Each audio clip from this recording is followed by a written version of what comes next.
সুরবালার সঙ্গে একত্রে পাঠশালায় গিয়াছি এবং বউ বউ খেলিয়াছি।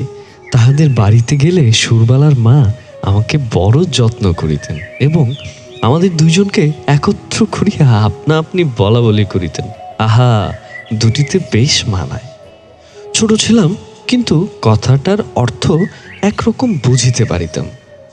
সুরবালার প্রতি যে সর্বসাধারণের অপেক্ষা আমার কিছু বিশেষ দাবি ছিল, সে ধারণা আমার মনে বদ্ধমূল হইয়া গিয়াছিল। সেই অধিকার মদে মত্ত হইয়া তাহার প্রতি যে আমি শাসন এবং উপদ্রব না করিতাম তাহা নয়। সেও সহিষ্ণুভাবে আমার সকল রকম ফরমাস খাটিত এবং শাস্তি বহন করিত। পাড়ায় তাহার রূপের প্রশংসা ছিল, কিন্তু বর্বর বালকের চোখে সে সৌন্দর্যের কোনো গৌরব ছিল না। আমি কেবল জানিতাম সুরবালা আমার ওই প্রবুদ্ধ স্বীকার করিবার জন্য পিতৃগৃহে জন্মগ্রহণ করিয়াছে। এই জন্য সে আমার বিশেষ রূপ অবহেলার পাত্র। আমার পিতা চৌধুরী জমিদারের নায়েব ছিলেন। তাহার ইচ্ছা ছিল আমার হাতটা পাকিলেই আমাকে জমিদারি সেরেস্তার কাজ শিখাইয়া একটা কোথাও গোমস্তাগিরিতে প্রবৃত্ত করাইয়া দিবেন, কিন্তু আমি মনে মনে তাহাতে নারাজ ছিলাম। আমাদের পাড়ার নীলরতন যেমন কলিকাতায় পালাইয়া লেখাপড়া শিখিয়া কালেক্টর সাহেবের নাজির হইয়াছে, আমারও জীবনের লক্ষ্য সেইরূপ অত্যুচ্চ ছিল। কালেক্টরের নাজির না হইতে পারি তো জজ আদালতের হেড ক্লার্ক হইব, ইহা আমি মনে মনে নিশ্চয় স্থির করিয়া রাখিয়াছিলাম। সর্বদাই দেখিতাম আমার বাপ উক্ত আদালতজীবীদিগকে অত্যন্ত সম্মান করিতেন। নানা উপলক্ষে মাছ তরকারিটা টাকাটা সিকেটা লইয়া যে তাহাদের পূজার্চনা করিতে হইত, তাহাও শিশুকাল হইতে আমার জানা ছিল। এই জন্য আদালতের ছোট কর্মচারী এমনকি পেয়াদাগুলোকে পর্যন্ত হৃদয়ের মধ্যে খুব একটা সম্ভ্রমের আসন দিয়াছিলাম। ইহারা আমাদের বাংলাদেশের পূজ্য দেবতা ৩৩ কোটি ছোট ছোট নূতন সংস্করণ। বৈশ্বিক সিদ্ধিলাভ সম্বন্ধে স্বয়ং সিদ্ধিদাতা গণেশ অপেক্ষা ইহাদের প্রতি লোকের আন্তরিক নির্ভর ঢের বেশি। সুতরাং পূর্বে গণেশের যাহা কিছু পাওনা ছিল, আজকাল ইহারাই তাহা সমস্ত পাইয়া থাকেন। আমিও নীলরতনের দৃষ্টান্তে উৎসাহিত হইয়া একসময় বিশেষ সুবিধা যোগে কলকাতায় পালাইয়া গেলাম। প্রথমে গ্রামের একটি আলাপি লোকের বাসায় ছিলাম, তারপর বাপের কাছ হইতেও কিছু কিছু অধ্যয়নের সাহায্য পাইতে লাগিলাম। লেখাপড়া যথানিয়মে চলিতে লাগিল। ইহার উপরে আবার সভা সমিতিতেও যোগ দিতাম। দেশের জন্য হঠাৎ প্রাণ বিসর্জন করা যে আশু আবশ্যক, এ সম্বন্ধে আমার সন্দেহ ছিল না, কিন্তু কি করিয়া উক্ত দুঃসাধ্য কাজ করা যাইতে পারে আমি জানিতাম না, এবং কেহ দৃষ্টান্তও দেখাইত না। কিন্তু তাহা বলিয়া উৎসাহের কোনো ত্রুটি ছিল না। আমরা পাড়াগাঁয়ের ছেলে কলকাতার ইচিরে পাকা ছেলের মতো সকল জিনিসকেই পরিহাস করিতে শিখে নাই। সুতরাং আমাদের নিষ্ঠা অত্যন্ত দৃঢ় ছিল। আমাদের সভার কর্তৃপক্ষীয়রা বক্তৃতা দিতেন, আর আমরা চাঁদার খাতা লইয়া না খাইয়া দুপুর রৌদ্রে টো টো করিয়া বাড়ি বাড়ি ভিক্ষা করিয়া বেড়াইতাম। রাস্তার ধারে দাঁড়াইয়া বিজ্ঞাপন বিলি করিতাম। সভাস্থলে গিয়া বেঞ্চি চৌকি সাজাইতাম। দলপতির নামে কেহ একটা কথা বলিলে কোমর বাঁধিয়া মারামারি করিতে উদ্যত হইতাম। শহরের ছেলেরা এইসব লক্ষণ দেখে আমাদিগকে বাঙাল বলিত। নাজির সেরেস্তাদার হইতে আসিয়াছিলাম, কিন্তু মার্সিনি গারিবাল্ডি হইবার আয়োজন করিতে লাগিলাম। এমন সময়ে আমার পিতা এবং সুরবালার পিতা একমত হইয়া সুরবালার সহিত আমার বিবাহের জন্য উদ্যোগী হইলেন। আমি 15 বৎসর বয়সের সময় কলকাতায় পালাইয়া আসি। তখন সুরবালার বয়স 8, এখন আমি 18। পিতার মতে আমার বিবাহের বয়স ক্রমে উত্তীর্ণ হইয়া যাইতেছে, কিন্তু এইদিকে আমি মনে মনে প্রতিজ্ঞা করিয়াছি আজীবন বিবাহ না করিয়া স্বদেশের জন্য মরিব। বাপকে বলিলাম বিদ্যাভ্যাস পূর্ণ সমাধান না করিয়া বিবাহ করিব না। 2-4 মাসের মধ্যে খবর পাইলাম উকিল রামলোচন বাবুর সহিত সুরবালার বিবাহ হইয়া গিয়াছে। পতিত ভারতের চাঁদা আদায় কার্যে ব্যস্ত ছিলাম। এই সংবাদ অত্যন্ত তুচ্ছ বোধ হইল। এন্ট্রেন্স পাশ করিয়াছি, ফার্স্ট আর্টস দিব। এমন সময় পিতার মৃত্যু হইল। সংসারে কেবল আমি একা নই, মাতা এবং দুটি ভাগিনী আছে। সুতরাং কলেজ ছাড়িয়া কাজের সন্ধানে ফিরিতে হইল। বহু চেষ্টায় নোয়াখালী বিভাগের একটি ছোট শহরে এন্ট্রেন্স স্কুলের সেকেন্ড মাস্টারি পদ প্রাপ্ত হইলাম। মনে করিলাম আমার উপযুক্ত কাজ পাইয়াছি। উপদেশ এবং উৎসাহ দিয়া একটি ছাত্রকে ভাবি ভারতের একটি সেনাপতি করিয়া তুলিব। কাজ আরম্ভ করিয়া দিলাম। দেখিলাম ভাবি ভারতবর্ষ অপেক্ষা আসন্ন এক্সামিনের তারা ঢের বেশি। ছাত্রদিগকে গ্রামার অ্যালজেব্রার বহির্ভূত কোনো কথা বলিলে হেডমাস্টার রাগ করে। মাস দুয়েকের মধ্যে আমারও উৎসাহ নিস্তেজ হইয়া আসিল। আমাদের মতো প্রতিভাহীন লোক ঘরে বসিয়া নানান রূপ কল্পনা করে, অবশেষে কার্যক্ষেত্রে নামিয়া ঘাড়ে লাঙল বহিয়া পশ্চাৎ হইতে লেজ মলা খাইয়া নত শিরে সহিষ্ণুভাবে প্রাত্যহিক মাটি ভাঙার কাজ করিয়া সন্ধ্যাবেলায় এক পেট ভাবনা খাইতে পাইলেই সন্তুষ্ট থাকে। লম্ফে ঝম্ফে আর উৎসাহ থাকে না। অগ্নিদাহের আশঙ্কায় একজন করিয়া মাস্টার স্কুলের ঘরেতেই বাস করিত। আমি একা মানুষ, আমার উপরেই সে ভার পড়িয়াছিল। স্কুলের বড় আটচালা সংলগ্ন একটি চালায় আমি বাস করিতাম। স্কুল ঘরটির লোকালয় হইতে কিছু দূরে একটি বড় পুষ্করিণীর ধারে। চারিদিকে সুপারি, নারিকেল এবং মাদারের গাছ, এবং স্কুল গৃহের প্রায় গায়ে দুটা প্রকাণ্ড বৃদ্ধ নিম গাছ গায়ে গায়ে সংলগ্ন হইয়া ছায়াদান করিতেছে। একটা কথা এতদিন উল্লেখ করি নাই এবং এতদিন উল্লেখযোগ্য বলিয়া মনে হয় নাই।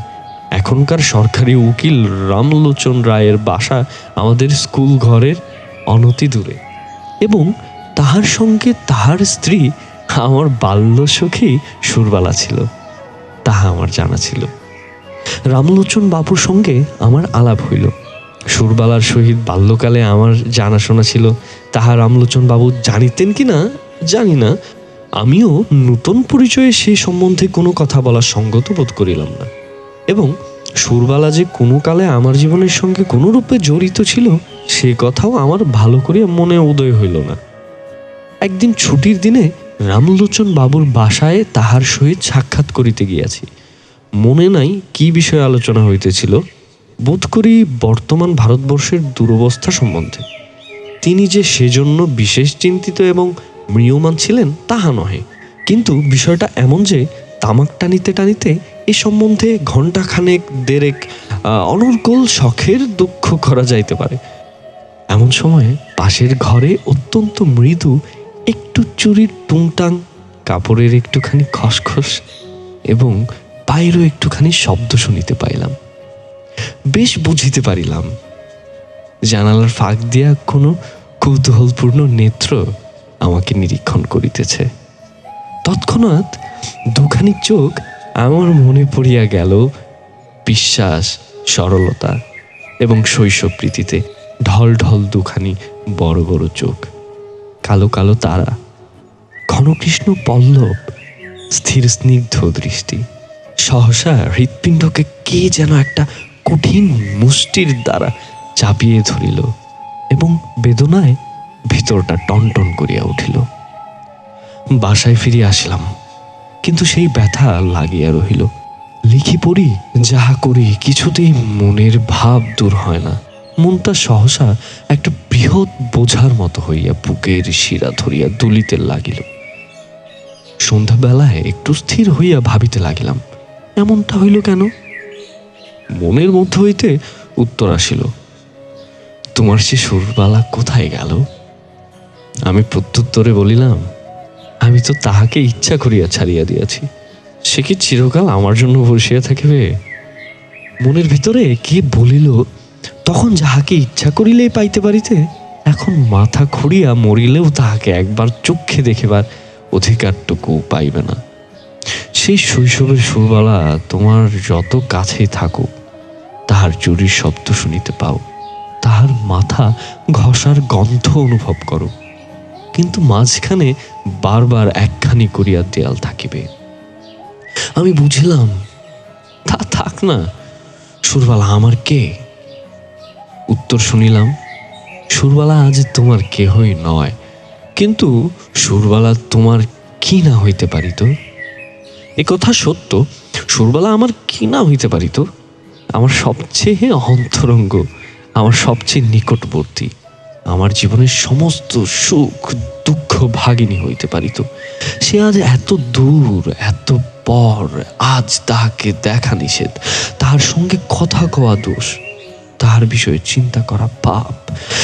আর একটা রামলোচন কোথাও কিছু নাই, হঠাৎ আসিয়া উপস্থিত, কেবল গোটা দুয়েক মুখস্থ মন্ত্র পড়িয়া সুরবালাকে পৃথিবীর আর সকলের নিকট হইতে এক মুহূর্ত ছুমারিয়া লইয়া গেল। আমি মানব সমাজে নতুন নীতি প্রচার করিতে বসি নাই, সমাজ ভাঙিতে আসি নাই, বন্ধন ছিঁড়িতে চাই না। আমার মনের প্রকৃত ভাবটা ব্যক্ত করিতেছি মাত্র।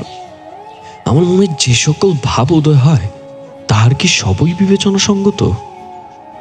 রামলোচনের গৃহ ভিত্তির আড়ালে যে সুরবালা বিরাজ করিতেছিল, সে যে রামলোচনের অপেক্ষাও বেশি করিয়া আমার, এ কথা আমি কিছুতেই মন হইতে তাড়াইতে পারিতেছিলাম না। এরূপ চিন্তা নিতান্ত অসঙ্গত এবং অন্যায়, তাহা স্বীকার করি, কিন্তু অস্বাভাবিক নহে। এখন হইতে আর কোনো কাজে মনোসংযোগ করিতে পারি না। দুপুরবেলার ক্লাসে যখন ছাত্ররা গুনগুন করিতে থাকিত, বাহিরে সমস্ত ঝা ঝা করিত, ঈষৎ উত্তপ্ত বাতাসে নিম গাছের পুষ্পমঞ্জরির সুগন্ধ বহন করিয়া আনিত, তখন ইচ্ছা করিত, কি ইচ্ছা করিত জানি না, এই পর্যন্ত বলিতে পারি, ভারতবর্ষের এই সমস্ত ভাবে আশাস্পদ দিয়ে ব্যাকরণের ভ্রম সংশোধন করিয়া জীবনযাপন করিতে ইচ্ছা করিত না। স্কুলের ছুটি হইয়া গেলে আমার বৃহৎ ঘরে একলা থাকিতে মন টিকিত না, অথচ কোনো ভদ্রলোক দেখা করিতে আসিলেও অসহ্য বোধ হইত। সন্ধ্যাবেলায় পুষ্করিণীর ধারে সুপারি নারিকেলের অর্থহীন মর্মধ্বনি শুনিতে শুনিতে ভাবিতাম, মনুষ্য সমাজ একটা জটিল ভ্রমের জাল।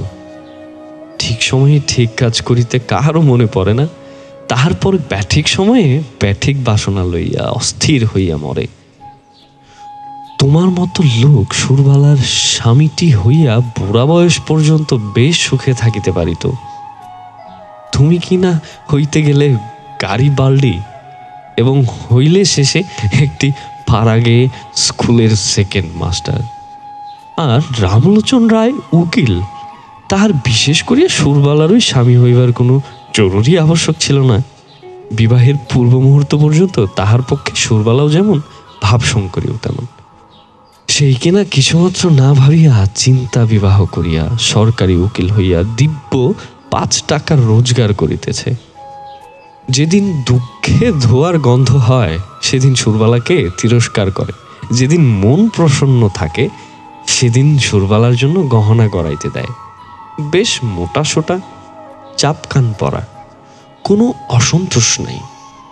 পুষ্করিণীর ধারে বসিয়া আকাশের তারার দিকে চাহিয়া কোনোদিন হা হতাশ করিয়া সন্ধ্যা যাপন করে না। রামলোচন একটা বড় মোকদ্দমায় কিছুকালের জন্য অন্যত্র গিয়াছে। আমার স্কুল ঘরে আমি যেমন একলা ছিলাম, সেদিন সুরবালারও ঘরে সুরবালা বোধ করি সেইরূপ একা ছিল। মনে আছে, সেদিন সোমবার সকাল হইতেই আকাশে মেঘাচ্ছন্ন হইয়া আছে। বেলা 10টা হইতে টিপ টিপ করিয়া বৃষ্টি পড়িতে আরম্ভ করিল। আকাশের ভাবগতিক দেখিয়া হেডমাস্টার সকাল সকাল ছুটি দিলেন। খণ্ড খণ্ড কালো মেঘ যেন একটা কি মহা আয়োজনে সমস্ত দিন আকাশময় আনাগোনা করিয়া বেড়াইতে লাগিল। তার পরদিন বিকালের দিকে মুষলধারে বৃষ্টি এবং সঙ্গে সঙ্গে ঝড় আরম্ভ হইল। যত রাত্রি হইতে লাগিল, বৃষ্টি এবং ঝড়ের বেগ বাড়িতে চলিল। প্রথমে পূর্ব দিক হইতে বাতাস বইতেছিল, ক্রমে উত্তর এবং উত্তর পূর্ব দিয়া বহিতে লাগিল। এ রাত্রে ঘুমাইবার চেষ্টা করা বৃথা। মনে পড়িল, এই দুর্যোগে সুরবালা ঘরে একলা আছে। আমাদের স্কুল ঘর তাহাদের ঘরের অপেক্ষা অনেক মজবুত। কতবার মনে করিলাম, তাহাকে স্কুল ঘরে ডাকিয়া আনিয়া আমি পুষ্করিণীর পাড়ের উপর রাত্রি যাপন করিব, কিন্তু কিছুতেই মন স্থির করিয়া উঠিতে পারিলাম না। রাত্রি যখন 1টা-1:30 হইবে, হঠাৎ বানের ডাক শোনা গেল, সমুদ্র ছুটিয়া আসিতেছে। ঘর ছাড়িয়া বাহির হইলাম, সুরবালার বাড়ির দিকে চলিলাম। পথে আমাদের পুষ্করিণীর পার, সে পর্যন্ত যাইতে না যাইতে আমার হাঁটু জল হইল। পাড়ের উপর যখন উঠিয়া দাঁড়াইলাম, তখন দ্বিতীয় আরেকটা তরঙ্গ আসিয়া উপস্থিত হইল। আমাদের পুকুরের পাড়ের একটা অংশ প্রায় 10-11 হাত উচ্চ হইবে। পাড়ের উপরে আমিও যখন উঠিলাম, বিপরীত দিক হইতে আরও একটি লুকু উঠিল। লোকটি কে তাহা আমার সমস্ত অন্তরাত্মা আমার মাথা হইতে পা পর্যন্ত বুঝিতে পারিল, এবং সেও আমাকে জানিতে পারিল, তাহাতে আমার সন্দেহ নাই। আর সমস্ত জলমগ্ন হইয়া গেছে। কেবল হাত পা 6 দ্বীপের উপর আমরা দুটি প্রাণী আসিয়া দাঁড়াইলাম। তখন প্রলয়কাল, তখন আকাশে তারার আলো ছিল না, এবং পৃথিবীর সমস্ত প্রদীপ নিভিয়া গেছে। তখন একটা কথা বলিলেও ক্ষতি ছিল না, কিন্তু একটা কথাও বলা গেল না। কেহ কাহাকেও একটু কুশল প্রশ্নও করিল না। কেবল দুইজনে অন্ধকারের দিকে চাহিয়া রহিলাম। পদতলে গাঢ় কৃষ্ণবর্ণ উন্মত্ত মৃত্যুস্রোত গর্জন করিয়া ছুটিয়া চলিল। আজ সমস্ত বিশ্ব সংসার ছাড়িয়া সুরবালা আমার কাছে আসিয়া দাঁড়াইয়াছে। আজ আমি ছাড়া সুরবালার আর কেহ নাই। কবেকার সেই শৈশবে সুরবালা কোন এক জন্মান্তর, কোন এক পুরাতন রহস্য অন্ধকার হইতে ভাসিয়া এই সূর্য চন্দ্রালোকিত লোক পরিপূর্ণ পৃথিবীর উপরে আমার ওই পার্শ্বে আসিয়া সংলগ্ন হইয়াছিল। আর আজ কতদিন পরে সেই আলোকময় লোকময় পৃথিবী ছাড়িয়া এই ভয়ঙ্কর জনশূন্য প্রলয় অন্ধকারের মধ্যে সুরবালা একাকিনী আমার ওই পার্শ্বে আসিয়া উপনীত হইয়াছে। জন্মসূত্রে সেই নবকলিকাকে আমার কাছে আনিয়া ফেলিয়াছিল। মৃত্যু স্রোতে সেই বিকশিত পুষ্পটিকে আমার ওই কাছে আনিয়া ফেলিয়াছে। এখন কেবল আর একটা ঢেউ আসিলেই পৃথিবীর এই প্রান্তটুকু হইতে, বিচ্ছেদের এই বৃন্তটুকু হইতে খসিয়া আমরা দুজনে এক হইয়া যাই। সেই ঢেউটা না আসুক, স্বামী পুত্র গৃহ ধনজন লইয়া সুরবালা চিরদিন সুখে থাকুক। আমি এই এক রাত্রে মহাপ্রলয়ের তীরে দাঁড়াইয়া অনন্ত আনন্দের আস্বাদ পাইয়াছি। রাত্রি প্রায় শেষ হইয়া আসিল।